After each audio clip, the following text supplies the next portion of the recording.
eu sou o professor Wilson Amaral, da disciplina de Qualidade e Testes de Software no Centro Universitário Estácio de Sá. Hoje é terça-feira, 22 de setembro, são 10 horas e 30 minutos. É a nossa segunda aula da disciplina de Qualidade e Testes de Software.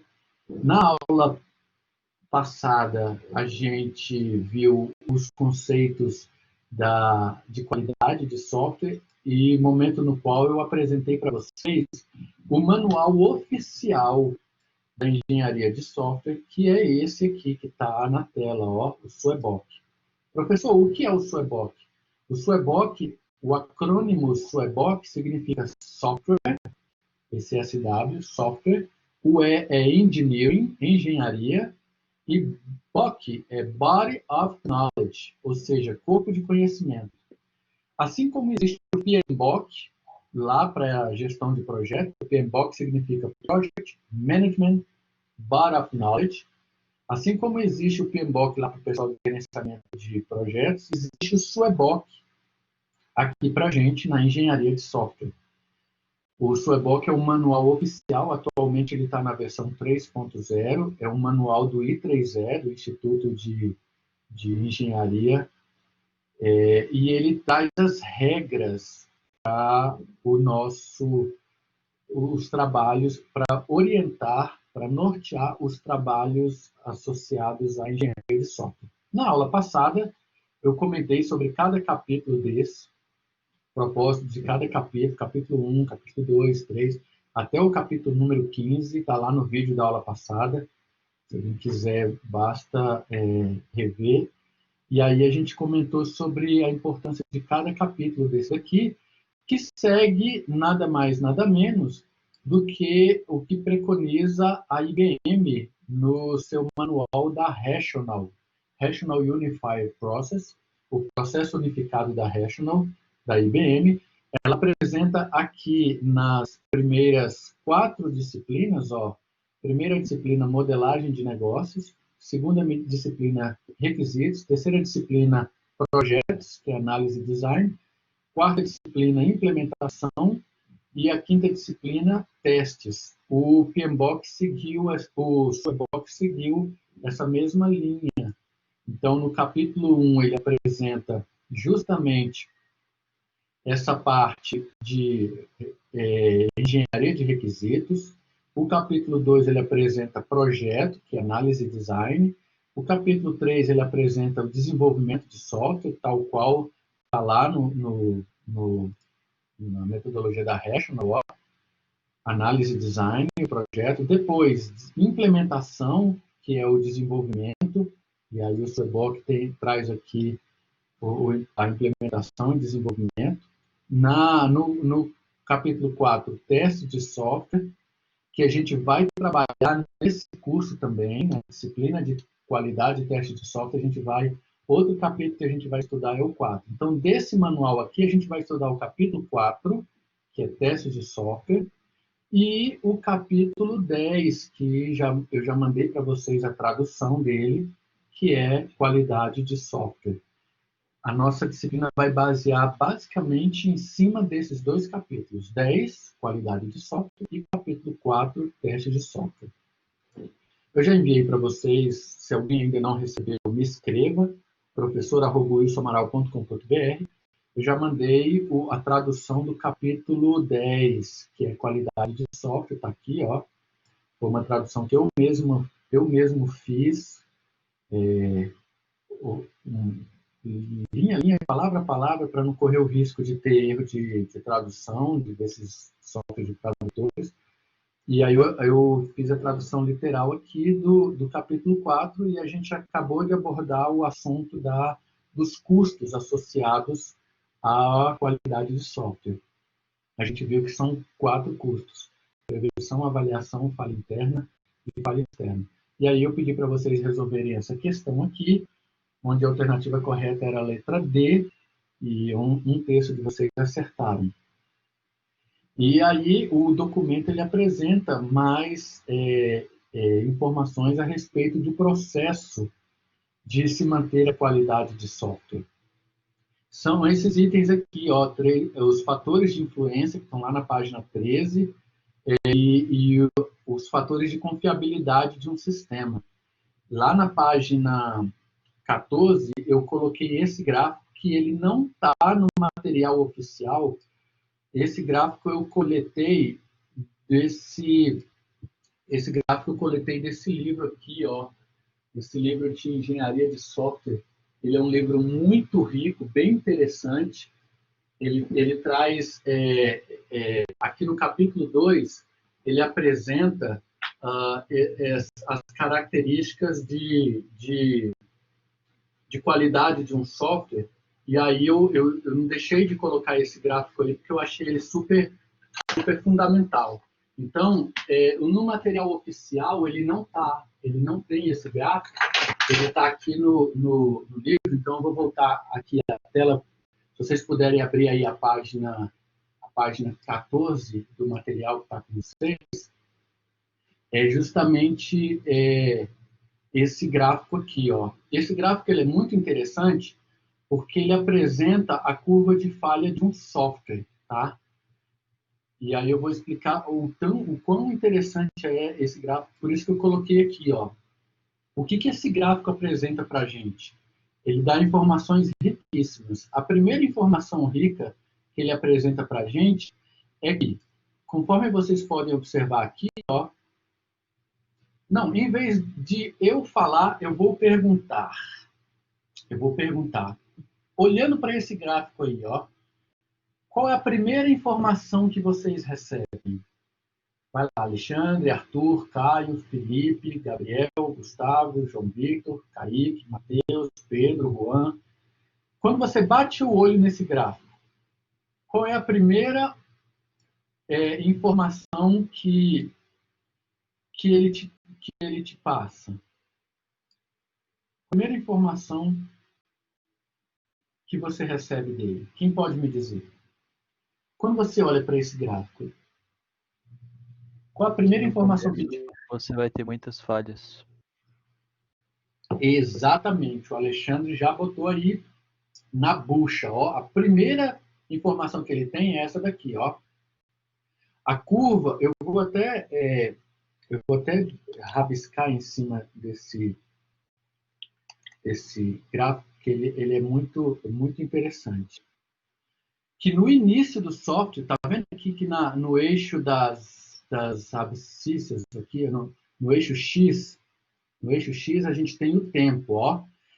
E em T0, assim que a gente lança o software, é uma coisa natural. No momento T0, a primeira coisa que a gente tem claramente aqui é a quantidade de falhas. O índice de falhas ele é alto, ó. Por que o índice de falhas ele é alto? Porque em um sistema complexo, é praticamente impossível você conseguir fazer todos os testes possíveis. Então, quando o sistema nasce aqui, ó, naturalmente, ele vai ter um índice de falhas alto. Aí, o que acontece?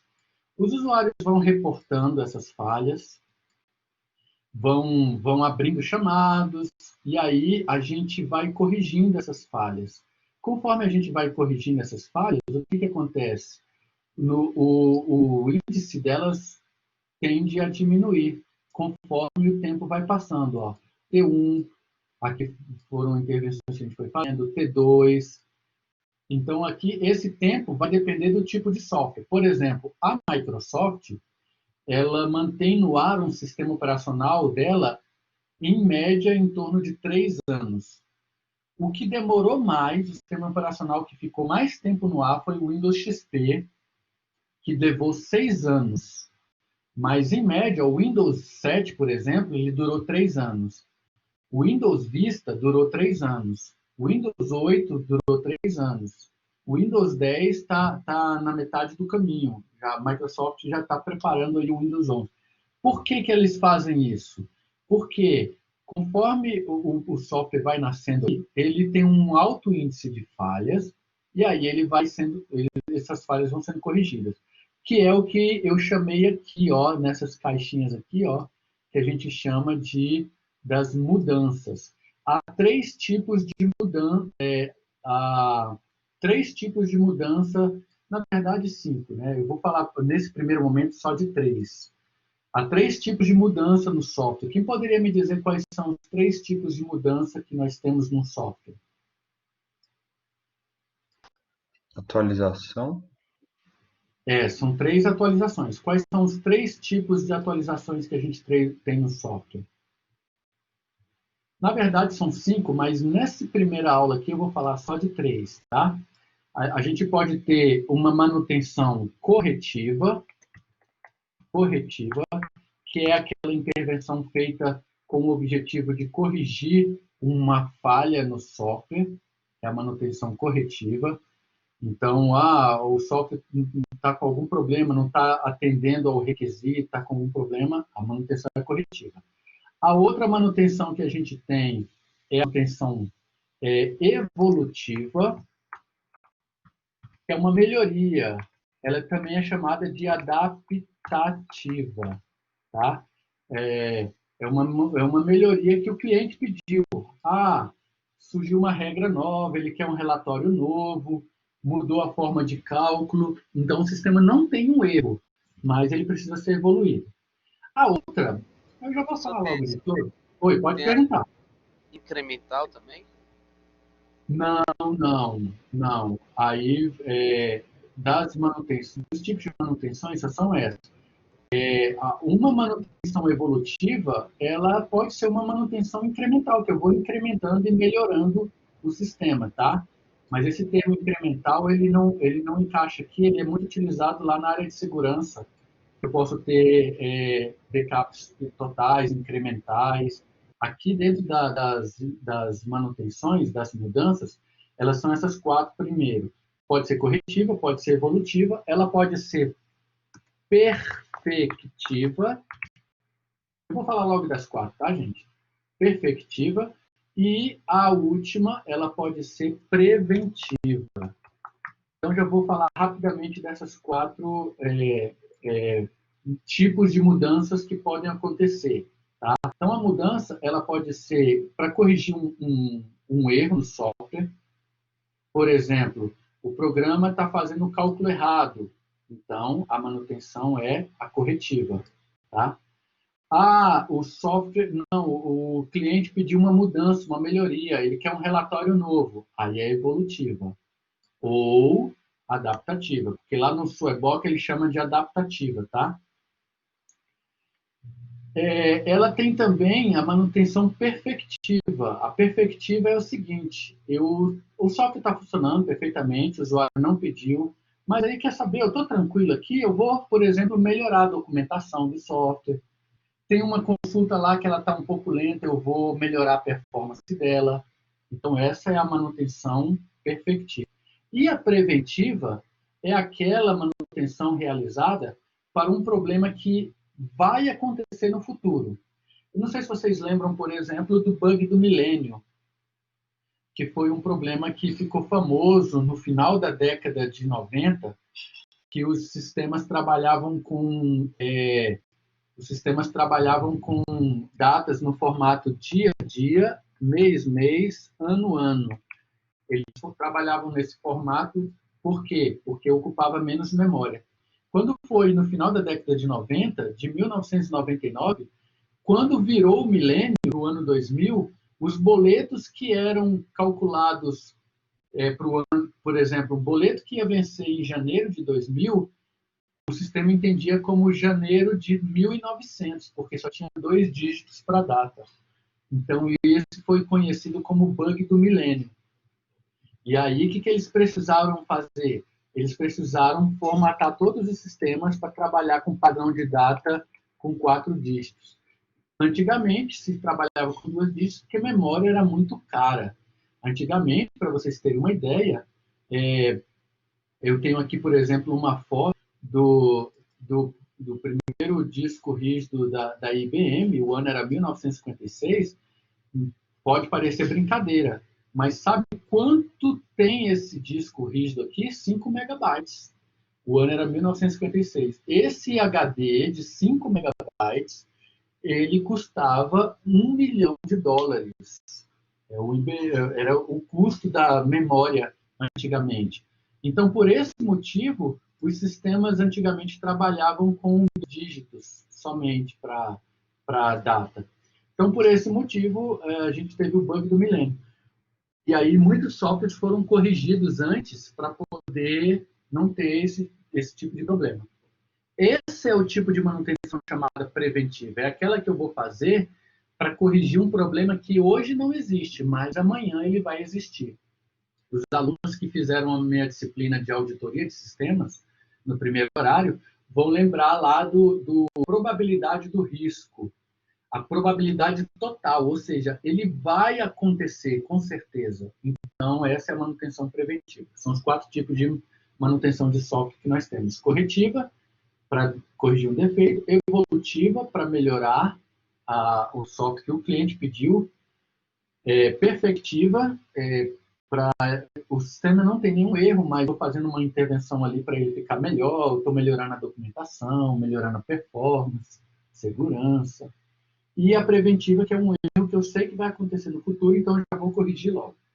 Esses 4 tipos de manutenção aqui, ó, o que acontece? Agora é outra pergunta que eu vou fazer para vocês. Tá vendo que toda vez que eu faço uma manutenção, que é essa bolinha aqui, que eu vou pintar de azul, ó, vou pintar essa bolinha aqui de azul, ó. Quando eu faço uma intervenção no software, o que acontece nele? Ele acaba introduzindo no sistema uma coisa. Quem dizer o que é que ele acaba introduzindo no sistema? Essas manutenções aqui, ó. Quando eu faço uma melhoria, quando eu faço uma correção, quando eu faço uma preventiva, quando eu faço uma perfectiva, o que ele promove no sistema? O gráfico está mostrando aí bem claramente. Pode falar, Caí. Eu sei que você sabe. Eu tô pensando aqui, peraí. Ó, toda vez que eu faço uma intervenção, olha o que acontece aqui, ó. O que é isso? A falha? Falha, exatamente, ó. Ô professor, mas se você faz uma atualização corretiva, como é que ela causa uma falha? Sim, essa pergunta foi muito boa, ó.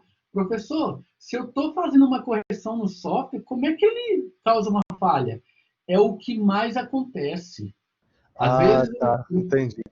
um cliente meu chega para mim e fala assim, ó, professor, o relatório de contas a pagar está saindo com centavos errados.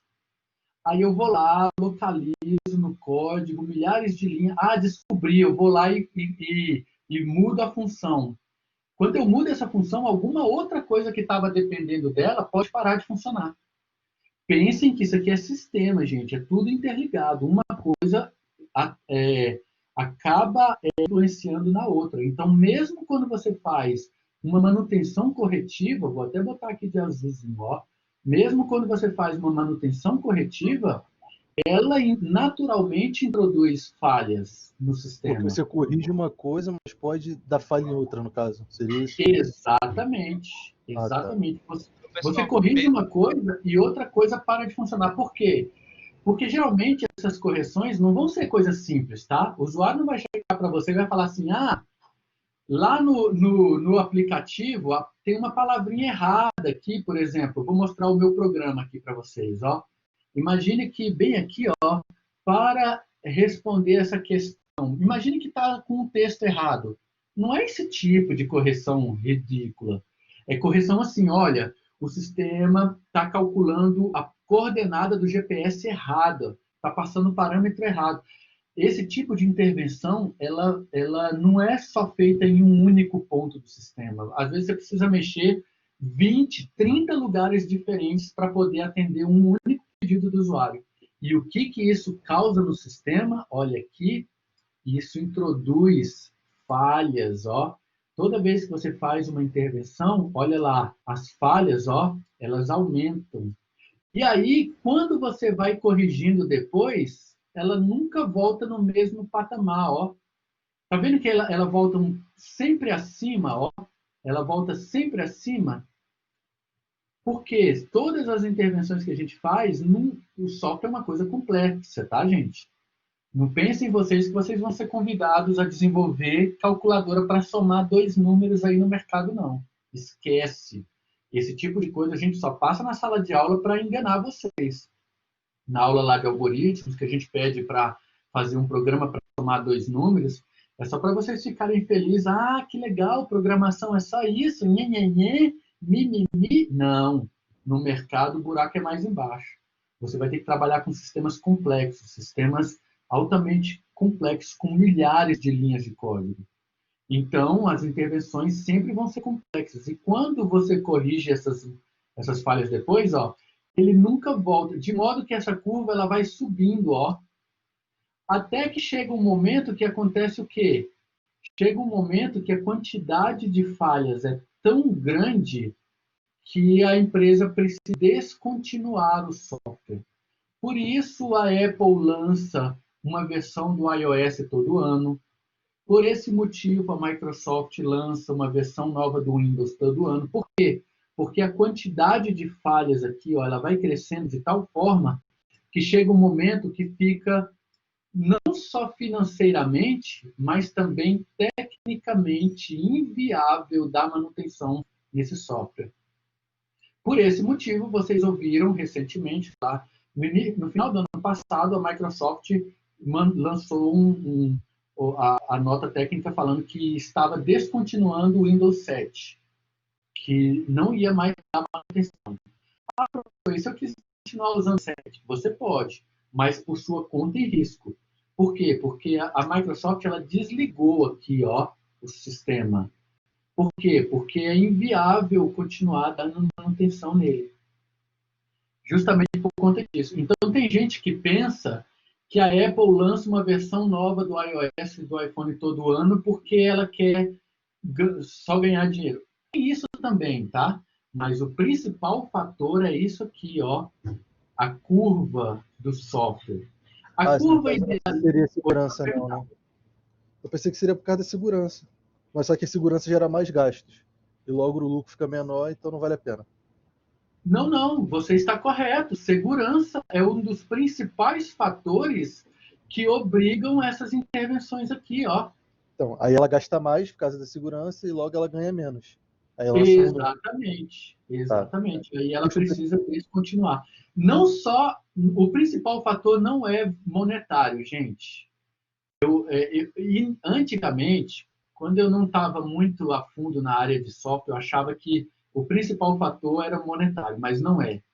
É porque, imagina, esses softwares têm milhões de linhas de código, fica complexo mesmo, o problema é mais técnico. Você dá manutenção num sistema. Ó, o sistema que eu estou trabalhando, por exemplo, de auditoria lá no CEP, ele tem mais de 1 milhão de linhas de código. Imagina. Vocês devem ter tido disciplinas de algoritmos, de programação em C, que vocês fizeram programas com 100, 200 linhas de código. Exercício de sala de aula, né? Imagina o Windows. O Windows tem 65 milhões de linhas de código. Imagina você dar manutenção técnica nisso. Então, é muito sério. Então, o fator financeiro, ele existe, mas ele é menor do que o fator técnico. Pode ter certeza disso. E o que é essa curva idealizada aqui, ó? Quem pode me dizer o que é essa curva idealizada?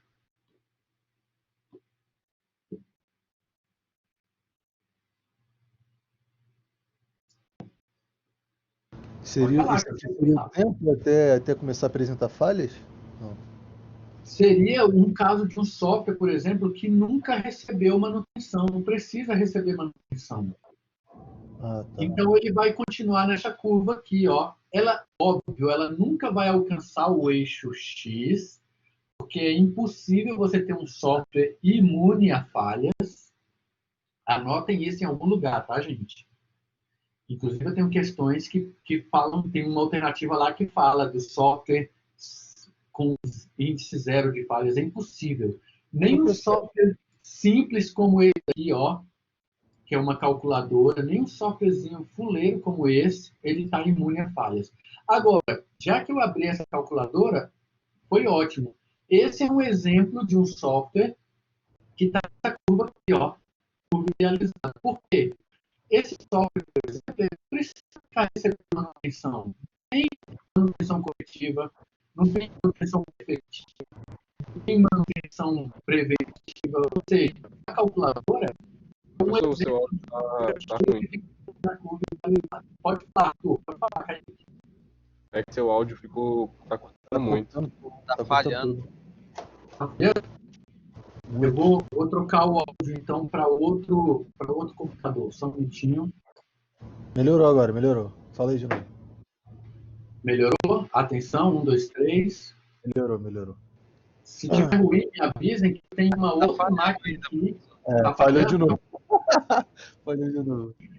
Acho melhor trocar para outra máquina mesmo. Muda pro outro link. Prontinho, por favor, me digam se continua falhando. Agora sim, agora foi.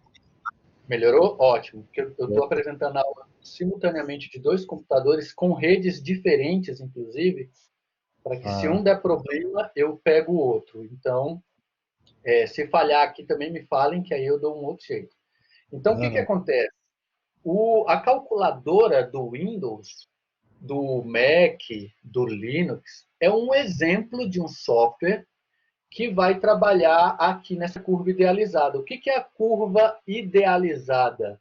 Está vendo que ela vai seguir o resto da vida, ela vai seguir aqui o resto da vida sem mudanças? Por quê? Porque o tipo de software, ele não requer mudanças. Então, o exemplo é a calculadora do Windows aqui, ó, vai ficar na curva idealizada para o resto da vida. Viu, amigos, como é tranquilo e é interessante esse gráfico? Alguém tem alguma dúvida? Não.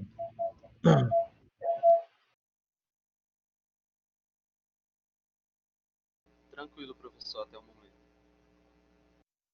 Tranquilo, né? Ótimo. Então, ele está aqui, esse gráfico, ele está aqui na página... Ele está aqui na página 14, tá? E aí eu explico com mais detalhes sobre a confiabilidade do software. Esse gráfico, ele não está no original do Swarebook. Eu peguei ele de outro livro e montei aqui porque eu achei ele extremamente interessante. Eu até citei a fonte aqui embaixo, tá? A respeito desse assunto de hoje, alguma dúvida, amigos? Então, ó, o que eu vou pedir para a aula que vem? A aula que vem é fechar a leitura do capítulo 10 do Swarebook. Quem lê inglês pode ler aqui o original. Quem ainda não lê inglês, pega a tradução que eu mandei para vocês, fecha o capítulo 10 para a gente matá-lo na semana que vem.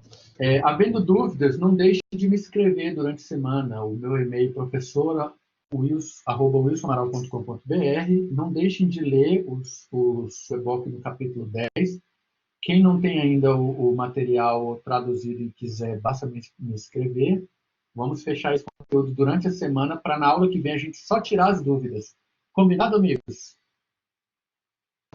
Combinado, professor. Até amanhã. Até amanhã. Então, nos encontramos na semana que vem, nesse mesmo horário. Muito obrigado pela presença e até semana que vem.